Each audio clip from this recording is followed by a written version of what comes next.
Welcome to our weekly live broadcast where we drink tea together and talk about the Tao. To drink tea and talk about the Tao is a very ancient thing, Ping Ming Lun Tao, older than the modern word for tea. We can interpret that as just drink tea and talk about what's important. And it's imperative that we talk about what's important when we are, especially when we are facing adversity, individual adversity or collective adversity. Of course, we should talk about what's important even when we're not facing adversity or we won't be prepared to face adversity. But now especially it's relevant and essential that we be reminded, be woken up by the presence and proximity of this adversity. Like the previous weeks, we're going to start by sharing some tea together in silence. I hope you have some beautiful tea to drink, that you're somewhere comfortable and safe and happy, and that you enjoy this silent gathering. Since most of us can't gather with others to drink tea at this time, we can gather through cameras and technology and sit and drink our tea together.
That was very nice. I enjoyed that. Thank you. I thought for today we could discuss a little bit about navigation. Navigation in terms of one's life, coursing one's life. For many people, navigation is not something they ever really think about or discuss, unfortunately. But if there is no navigation system, there is still a navigation system. It's just an unconscious one. So the one who has no compass, no tools, no navigation system is pulled around by the winds and the tides of life. I want this thing, I don't want that thing, and just the waves toss and turn this person, and oh my God, this terrible thing happened, and great, this wonderful thing happened, but floating basically. In Japan, the entertainment district of the town, you could think of it like a red light district, but it was more than just brothels or gambling. It was also theaters, shows, all the entertainment. That part of the city was called ukiyo, which means the floating world, alluding to this kind of deeper wisdom that without a navigation system one floats. And there's two aspects to navigation, because navigation is of course very personal. It's relative to each individual and where they're going in their life, though there are aspects of it, as we're seeing now in our world, that are also collective. The first aspect of the navigation system is within you, within a person themselves. In Chinese this is called the Ming. It's a treasury of destiny, a destiny map. And the portal, you could say, the channel, the doorway to access one's Ming is akin to what we in the West would call intuition. So by learning to withdraw from internal influences, just as we have to withdraw from external influences that are unhealthy, we have to learn to withdraw from internal influences through meditation. We have to quiet down and still down all the many voices, right? Because it's hard to hear which voice is the intuition, especially since the intuition is quiet and soft. It's a soft-spoken voice. And our minds, in general, are like a classroom that you've entered in which all the students are talking, and some are even moving around. And there are actually many of them, some of them, or many of them, depending on us, who we are pretending to be the teacher. So it's actually also difficult to know even who the teacher in this classroom is, because there's so many voices that are claiming to be the authority, that it's difficult to know the authority. And the intuition is just one shy, quiet little girl sitting in the back row over there. And so of course you don't hear her with all the noise. So when you withdraw from interior influences and you quiet down, the intuition is there, and that will grant access to your Ming, your destiny map. Also, and this is more complicated, but to oversimplify it due to the restrictions of the context of this discussion and the time we have, in Chinese cosmology there's basically three types of energy. One is Jing, which is the kind of the DNA. This is the energy that is handed down generationally. It's your propensity to certain diseases. It's the things that the warehouse of ancestral light in your body, basically. To oversimplify, I know that is an oversimplification, and oversimplifications can be misleading, but if you want to understand these things more, you need to read more in depth. And then the second is Qi, which is kind of the movement of all things.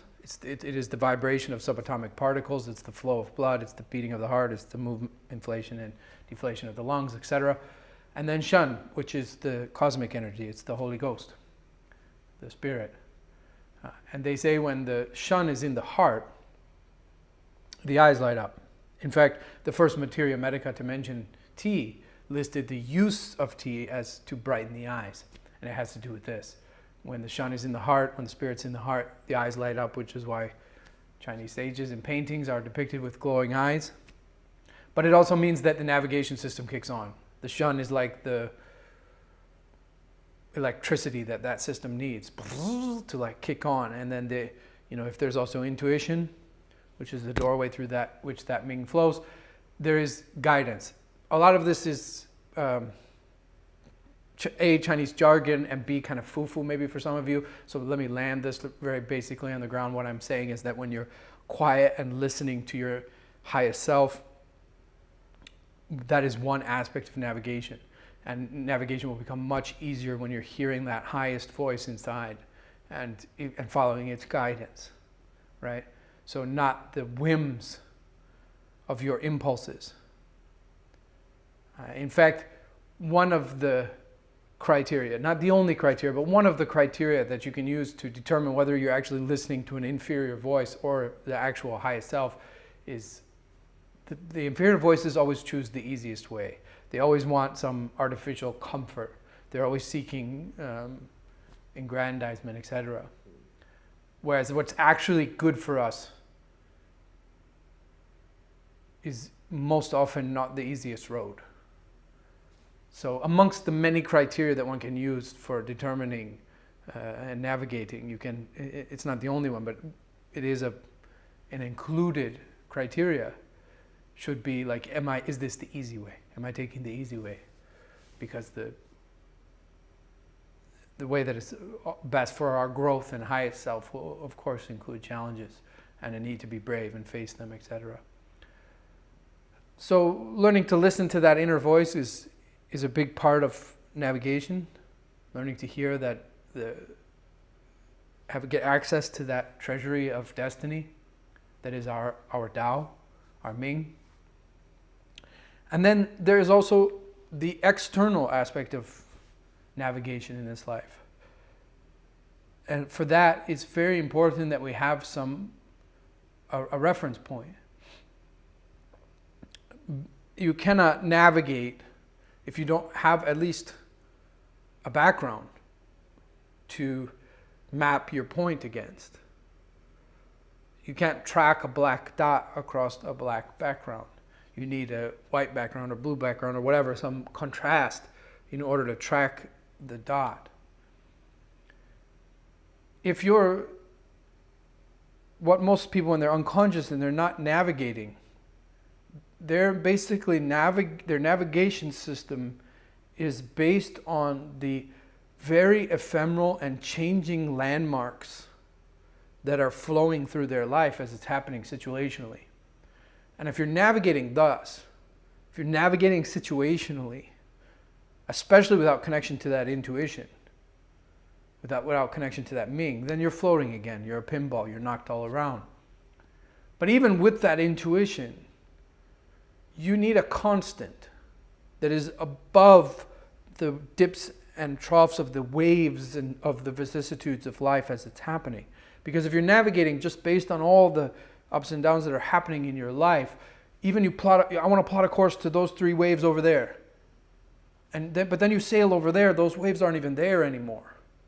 And you're not even sure that they were when you were back here. You see, you get lost very easily. You need a constant.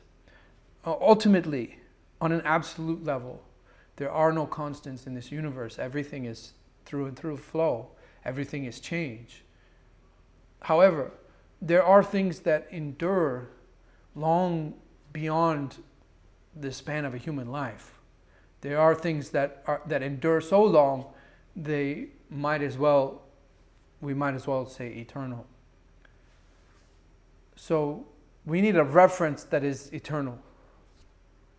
Within quotes. When I say eternal, I don't mean on an absolute level, but for all the practical purposes for a human being that lives, 70 to 100 years, eternal. We need that reference point. We need the cosmic reference point, right? So a sailor can't get anywhere. If we use this analogy, continue the sailing analogy and go back a few hundred years, a sailor can't get anywhere using the waves as a map. You can't. The waves are too changing, too flowing. The wind and the waves are too changing, too flowing. You can't use that to navigate. You need something more constant. You need the stars. The stars, obviously, also on an absolute level, they're not constant either. But considering it takes often billions or tens of billions of years or at least hundreds of millions of years for the light of those stars to reach us, even if that star is not there anymore, it's still going to shine in that exact place for a long, long time, much longer than you'll be alive. So they are a constant. So using that constant, the sailor can navigate the sea. But having the constant is not enough. The sailor needs two more things. The sailor needs tools. He needs a sextant and compass and other things. And she also needs the know-how. The know-how to read the sextant, to chart and to map and to do this. This, of course, will not perfect navigation. She will still get lost. The boat will still get lost. But it will still always eventually reach its destinations.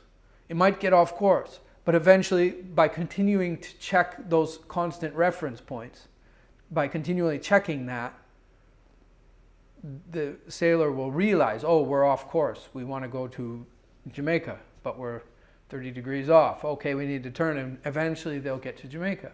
So eventually in life, you'll get to where you're going if you have a constant that is eternal, and you're not navigating your whole life based just on the ephemeral ups and downs of situations and flow of life as it happens. You have something that is beyond, that you're mapping it to, and you have the tools and the know-how to do so, and you're checking that regularly. You might go off course then, but you'll get to where you're going. So these are the two aspects of navigation: internal listening, the internal intuition, which just knows, right? Sailors also used that in the old days. It wasn't all just sextants. Sometimes it was just lick the wind and kind of know we're off, we need to go, blah, blah, blah. So there's an inner guidance. Especially the inner guidance is important because if you think about continuing our analogy, right? The sailor can use the stars and her knowledge and tools to get to Jamaica. But a sextant and the stars aren't going to help her decide whether she should be steering her boat to Jamaica or to Puerto Rico. The navigation system, the external navigation system, using the stars and using the sextant and the right know-how, will be able to get her eventually to where she wants to go. But to know which port to go to, that's going to require the inner intuition, the Ming. So these two things, like this one, will get you to where you need to go, but it's not going to tell you where you need to go. For that, you need that inner Ming. You need that inner intuition to know whether you want to go to Puerto Rico or Jamaica. And then you can use the reference of the stars and the know-how and the tools to get you to that place. These are both very important. And the second one is, using something higher has many benefits. Using something eternal, not having the reference point of your life, the navigational reference point of your life, be divine, sacred, eternal, cosmic, deep philosophy, Tao, practice even. For me, practice is my discipline. Daily practice is a big part of my, the higher thing, the higher power that I use to navigate by. So having that does several things. First of all, it uplifts us. So we acquire wisdom through navigating that way.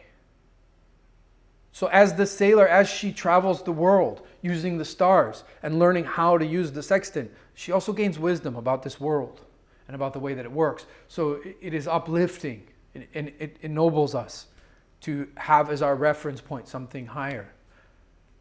Whatever you want to call it, it's different for all of us. Second,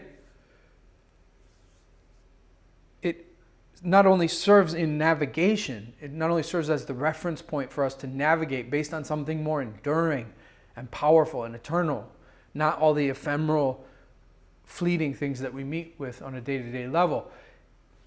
it teaches us the way things work. It gives us the wisdom of how things work. You see, it shows us kind of behind the scenes, shows us the way that things work, and that wisdom uplifts us, ennobles us. It also widens the field of action. When you're navigating down here between waves and you don't have a higher perspective and reference point, your choices are much more limited. Right? From the eagle's perspective, the eagle sees, actually there's 17 other choices going these other directions. But when you're down in it, you may, especially when you're down in it, it often feels like all choices are either or. This or that, left or right. And everything becomes binary, and you limit the field of action. So having a reference point that is higher ultimately widens the field of action. And finally, the act of surrendering, the act of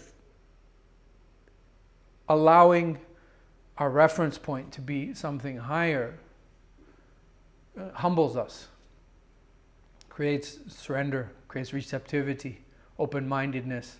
It deflates the pride and the egoic desire to control, the egoic feeling that we've been taught by a consumer society that if we don't plot and scheme and connive and make deals, we will not get the happiness, that we'll be cheated of our happiness because the world is cruel and mean and you have to compete and fight and scheme and plot to get happiness or it won't ever be given to you. Letting go of that desire to control things. Letting go of that, even the idea that we are in control. Surrendering all that is very conducive to more healthy navigation and peace of mind. So these are some of the benefits of having a reference point that is beyond constant, first of all, at least relative to our lives, and eternal and good and cosmic. We get these benefits. However, in Zen we have a saying, right, which is gaze at the stars but walk on the earth. So if the sailor, if she spends all day, all night staring at the stars and looking at her sextant, she also is a waste. The point in doing that occasionally is to get that reference so you know where to go. But most of her day is spent pulling ropes, swabbing decks,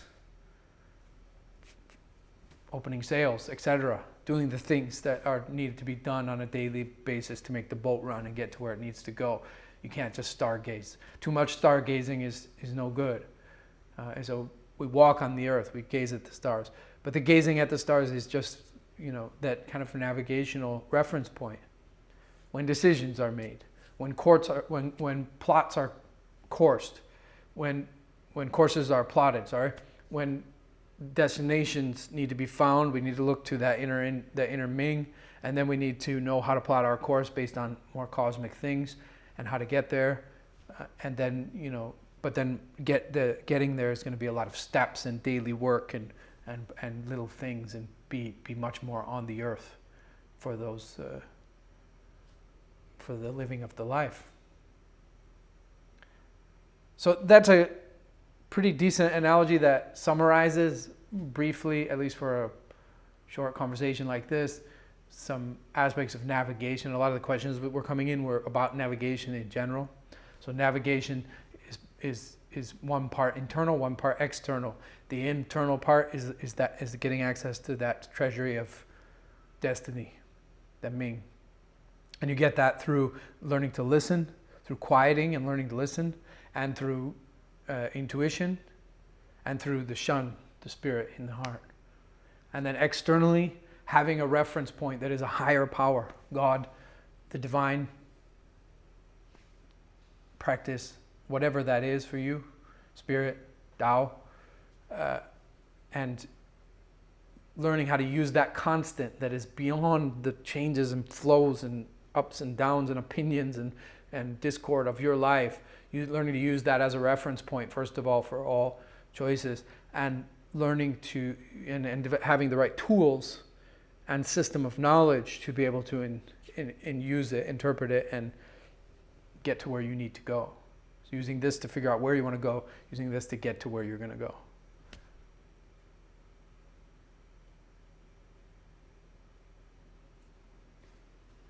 There's a question from the app. Lindsay Harrington says, when I began my tea journey several years ago, her messages came through in a way that felt very vivid and powerful.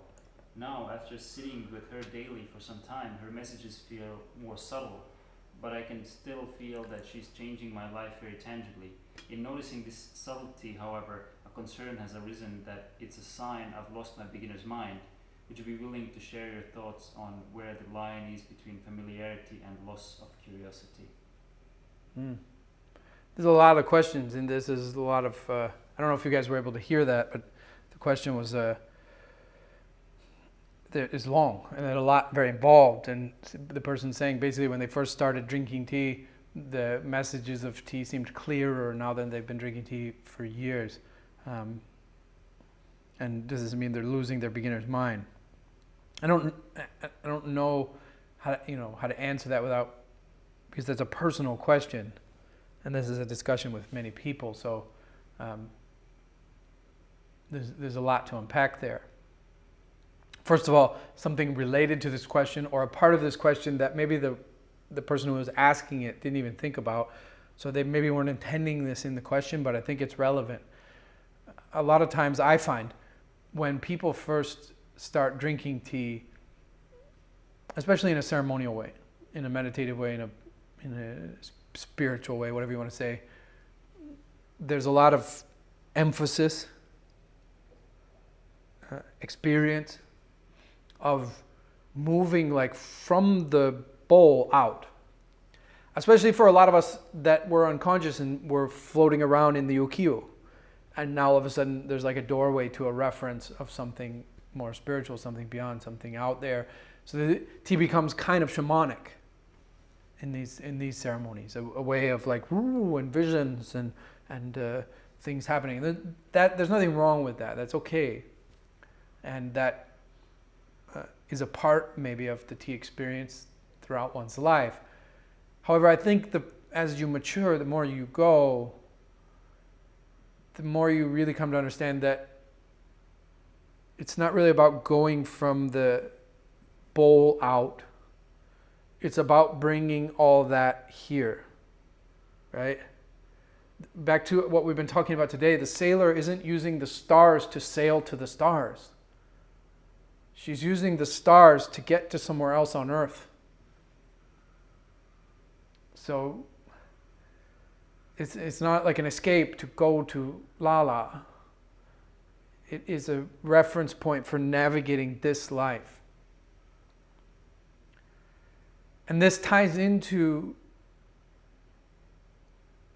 the fact that we have a tendency to always look away from what we have. It's amazing how quickly comforts become necessities. And once they become necessities, they no longer bring you joy, but the absence of them brings you pain. Like actually toilets are a luxury.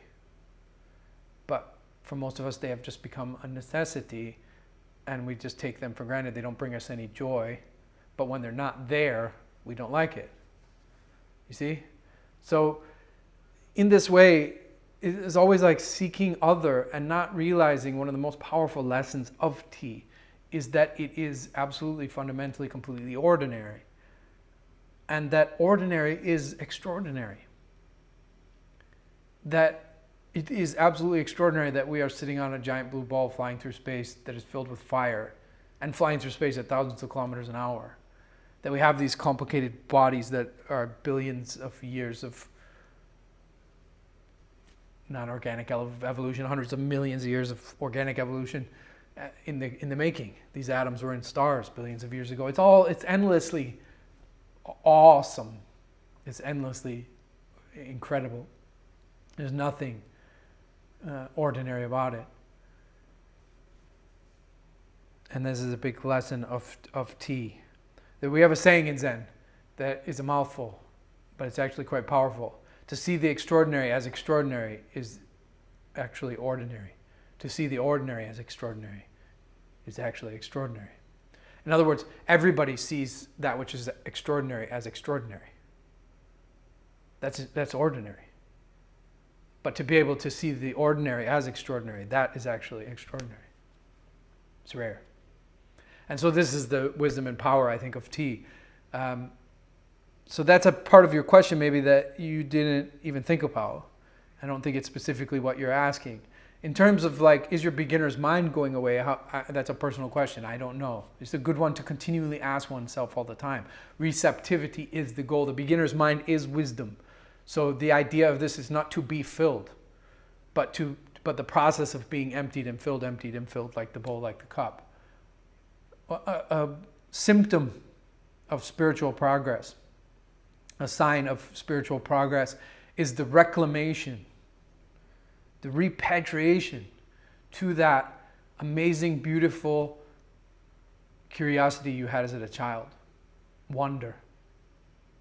That, to repatriate to that, to go back and live in that state, to reclaim that, is a surefire sign that your practice is working.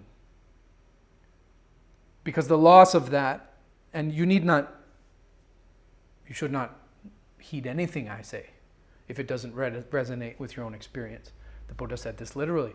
The measure of any truth is it in concordance with the teachings of the wise, and is it in concordance with your own wisdom, your own experience. So you should, anything I say with a grain of salt, but especially in this instance, you need not listen to me. You need to ask yourself, when you were a child, you were open and receptive and full of wonder, excited and curious to learn anything and everything about everything and anything. Was the loss of that good? Did the loss of that result in a better, higher state for you, a better state for you, more happiness, joy, peace, love, all the things that you wished and hoped to be in this world that are important to you and your priorities? Ask yourself that. You've obviously experienced childlike wonder. You don't need to rely on me. You just need to rely on your own memory and how vivid it is. So one's wonder should be growing. That's a sign of receptivity. That's a sign of listening. The more you listen, the more in awe and wonder you become. Einstein said something like that. I don't remember the exact quote, but like a scientist who is not growing in awe is not really looking at the wonders of how this universe works. The only exclamation to a new discovery is wow. It's just wow, endless wow. Wow. So the tea is like teaching us to not need fireworks to say wow. Because if you only say wow when there's fireworks, you only say wow very rarely. When actually every moment is a big wow. Every day is a big wow. Every body is a big wow. Wow. So that is a practice in and of itself. Say wow more often. I mean it, right? In your day-to-day life, make a practice of saying wow more. The word itself is not going to help, but if you can fill the word with the emotion that it represents, you will have a very healthy practice. Just saying wow, wow, wow over again, just making that noise does nothing. But that noise represents an emotion. So it's more about cultivating that emotion. If you can cultivate that emotion through the saying of wow, wow, then saying wow is powerful. 20 wows a day will keep the doctor away, the spiritual doctor. So in Zen and in all Buddhist wisdom, the word actually literally for wisdom is prajna. Pra means before, nya is knowledge. So wisdom is that which is before knowledge. In Zen we translate this as the beginner's mind. Everything for the first time. Every day is a good day. Every day is beautiful. Every day is new. Every day, wow. That is a surefire symptom that you are practicing well. Is that you're reclaiming that and repatriating to that your land of your your homeland of curiosity and childlike wonder. If that is coming back in you, your practice is working. If it's not, then say wow more and practice otherwise. And maybe address the unconscious desire to escape away from this world to other visions and places. And some of that is necessary. We need those reference points, as I said, that are from the beyond and to the beyond. That is important to get to see the stars and be able to use the stars to navigate. But this is a magical world. And you'll miss on the signs and miracles all around you if you're looking for a big sign, right? Some of you may know the joke, kind of cheesy joke about the priest and the flood is coming, and then they realize they need to evacuate the town, and so the sheriff comes in a car and says, "Father, we need to leave," and he says, "No, God will save me. I've been a good priest my whole life. There's no way I'll die in a flood." And then the water goes up to the second floor, and they come in a boat and say, "Father, we need to leave," and he says, No, God will save me. I've been a good priest my whole life." And then finally the water's up to the roof, and he's sitting on the roof. They come in a helicopter and try and take him, and he says, No, God will save me. I've been a good priest my whole life, followed all the rules, been observant, etc. And they can't risk the danger of their own EMT, so they go away. And the priest drowns. He goes up to heaven, and the first thing he says to God is, "Look, I was a good priest my whole life. I followed all the rules and did everything right. Why didn't you save me?" And God says, "You idiot, I sent you a car, a boat, and a helicopter. I tried to save you 3 times, not just once." So it's obviously a joke about, looking for signs. He was waiting for God to be some other thing, to come down in some absurd magical way, instead of seeing that the car and the boat and the helicopter were already magical. They were already reaching out and helping. So this shift, I think, is important. Certainly cultivate your ability to listen, and certainly as you start to, the final thing I'll say is, you talked about when you were beginning, the messages were big and now they've become subtle. There's another possibility, which is that as one practices more and more deeply, the lessons become more and more subtle. So in the beginning, we're so off keel in our lives that the lessons are all big and their effects are really big. Like, wow, eating healthy. And then that is, what a huge effect, right? And wow, meditation, and what a huge effect meditation. And so because all the changes in the beginning are big ones, and they knock off big rocks, right? They knock off big things, and so we feel the loss of that negativity strongly. We feel much lighter. But then as you go, lessons become subtler and subtler, more and more refined, right? When you first go to yoga class, your teacher's happy that you can get into something that even resembles an asana. And for your first few weeks of yoga class, the changes that start happening in your body and in your mind are going to be drastic and really noticeable. But years later, you see, let's say, take another example, years later in Tai Chi class, you start out with just doing the form loosely and your teacher's happy that you can just follow along. But years later, the lesson's going to be like moving your hand a centimeter. You're going to be off by little bits. It's going to be about refining. Actually, in almost any path in this world, it's relatively easy for an ordinary person with about 5 to 7 years of dedicated practice to get 90% of a skill, any skill, be it woodworking or tea or whatever. 5 to 7 years of earnest practice, you can get 90%. You will spend the rest of your life getting that other 10%, and very few will do so.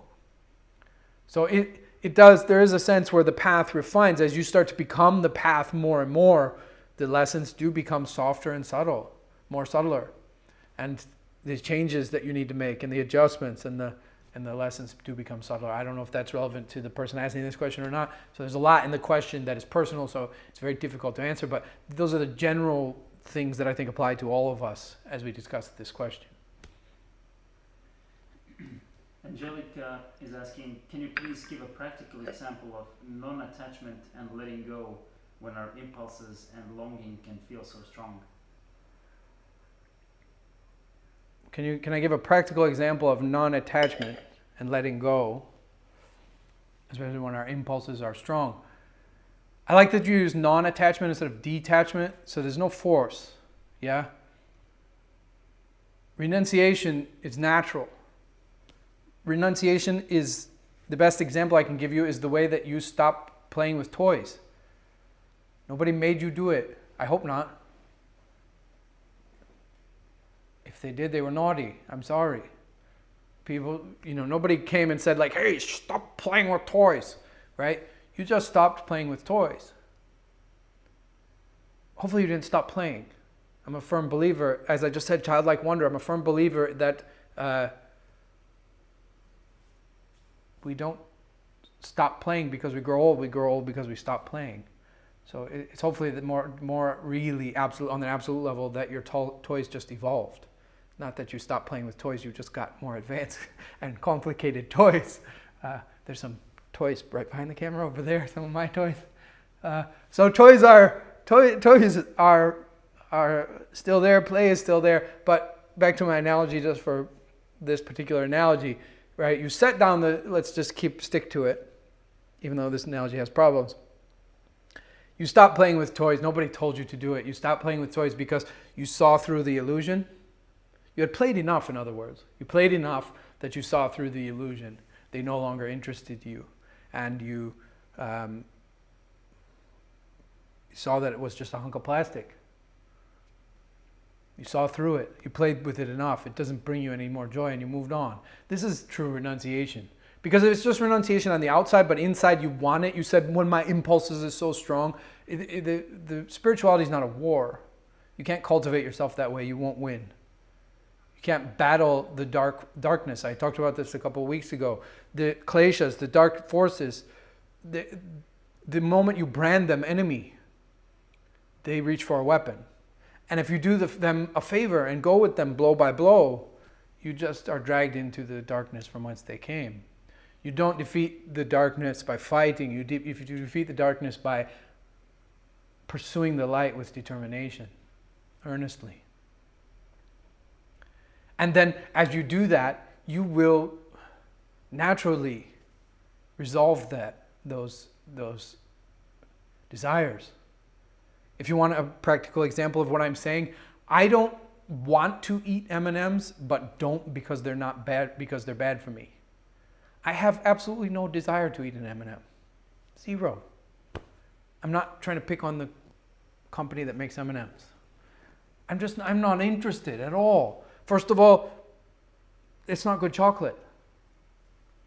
Second of all, way too much sugar. I'm sensitive to that. It would make me feel uncomfortable. I wouldn't I wouldn't enjoy the flavor. I wouldn't enjoy the way it made me feel. There's nothing about it that appeals to me. So I'm not looking at that candy and saying, oh, I want some of that candy, but I shouldn't. And then fighting myself, trying to fit into some mold of what's cool or spiritual.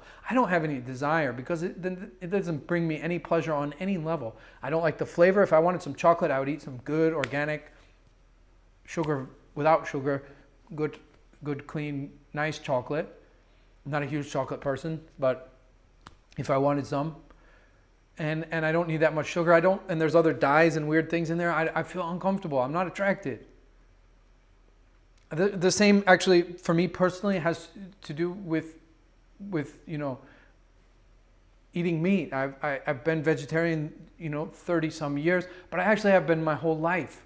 As a child, I didn't like it. I've never liked it. I don't like it. I try to be vegetarian but not be a pain about it. I can speak about some of the philosophy of it. But what it boils down really for me is not that, oh, I want some meat, but no, that's spiritually naughty. It's more, I don't want it. I don't have a desire for it. So that's the real approach to renunciation. It can't be something that you wear like clothes. You can't fight. Just pursue the light, and naturally you will shed the desire to play with those things that are unhealthy. And when you do fall into playing with them and they make you uncomfortable, feel that pain. And the more you do that, the more you realize, wait a minute, this doesn't even bring me joy. Yeah, and then there's a whole other dimension to this, which is that for some people, those forces can be illness, they can be an addiction. And addiction is a whole other topic, a whole other doorway that maybe isn't even the point of your question. But when that force comes in, when the addiction comes in, and obsession, then that's a whole topic of conversation that will take days to properly unpack and discover and elucidate. And there's more to deal with at that level of obsession or addiction with things that are not healthy. But my advice is don't fight. Just pursue the light. Don't push on the darkness, in other words, pursue the light. And that stuff just falls away. It just falls away on its own. And be patient and loving and kind to yourself. We're all human and we're all broken and dented, and we all know the experience of that. To continue my example of, why am I eating M&Ms again? I don't even like these M&Ms. That, we all know that. Whatever it is, right? Gossiping about something or being negative or whatever it is that we're doing, right? So compassion and kindness and softness is also necessary to hold yourself with peace and love. Without giving permission, right? Permission to pursue darkness or harmful forces is not love. Love includes discipline. So as long as I'm pursuing discipline and light, I then need to be soft and compassionate. A couple of questions we didn't get to last live broadcast. Somebody's asking, when serving tea to others, what is the balance between generating metta or gratitude and simple awareness or equanimity? Somebody's asking about when serving tea to others, what's the balance between like loving kindness and a desire to love and peace and equanimity. I think they're the same thing. In Zen we have a saying, right? With great understanding comes great love. The deeper your wisdom, the deeper your penetration into the present moment, the deeper your insight, the more you experience the oneness of all things, for lack of a better word, the connections, and the love that holds all the atoms together. So just as Dogen said, right, we in the middle of the night when we're asleep, we fluff our own pillow. Right? The body takes care of itself naturally, without taking credit, without being told to, without being forced to. It does so naturally. It loves and it cares and nurtures itself. So in the same way, that desire extends to others. So those are not two different things. They're one and the same. It's the same force. And the second one is, can you please talk about your meditation practice and bringing the spirit of meditation to daily life activities? Can I talk about my meditation practice and how to bring it into daily life? Well, I practice Zazen every day, morning, evening. It's essential, especially in this day and age. It would be hard for you to convince me that it's possible to be sane in 2020 without daily meditation, morning and evening. Just essential and not separate from tea. As far as bringing the cushion into the life, I think that's one of the areas tea can serve. We often talk about tea as like a bridge to the sacred space, to the meditative mind, and it is. But this question highlights the fact that a bridge goes both ways. A bridge allows people to cross over into this town from this town, but it also allows people from this town to cross over into this town. So there's a very real way, especially after years or decades of practice, where not only does tea facilitate getting to the meditative mind, it also very much facilitates bringing the meditative mind into the daily life. And actually, as years go by, I have found this might not be the same for you. For some people, it might be throughout the entirety of your life, you use tea primarily to get to the meditative mind. But what has happened for me over decades is that more of my tea practice is about bringing the meditative mind into my day. Because there can be a disparity. It can feel like your meditation practice is over there on the cushion and your life is over here. And why is this not translating to this? And, I think tea kind of helps bring that out. It does. It's a moving meditation. It takes that energy that I cultivated, and especially for me, like literally my schedule, I meditate before I drink tea every morning. So I meditate, then eat breakfast, then drink tea. So the tea is like bringing all that literally, kind of even temporally, sequentially out into my day.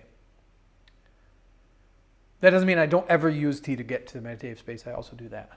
But that's one of its beauties, is that it creates that bridge, and the bridge goes both ways.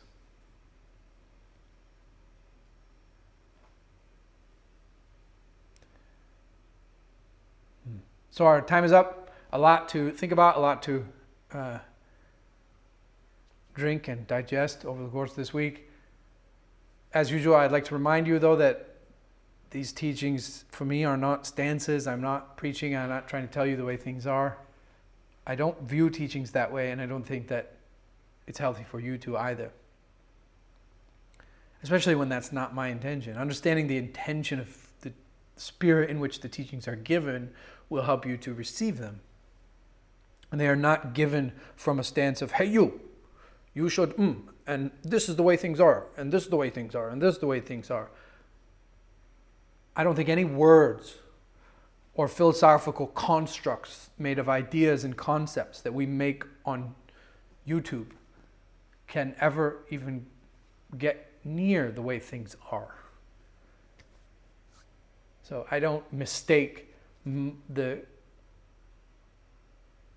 arguments and syllogisms and logic and discussions and metaphors and language that we're using to communicate for reality. I'm not positing an explanation of the way things are or should be. What teachings are to me is invitations to explore. Teachings are invitations to explore. They are questions.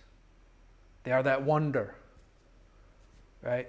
The words the Buddha said more than any other, at least in the old sutras, is ehipassiko. Come and see. Come and see what happens when you think like this. Come and see what happens when you ask these questions. Where do they lead you? Where do they take you? If you're opening, you're getting to wisdom. You're getting to that prajna, that beginner's mind.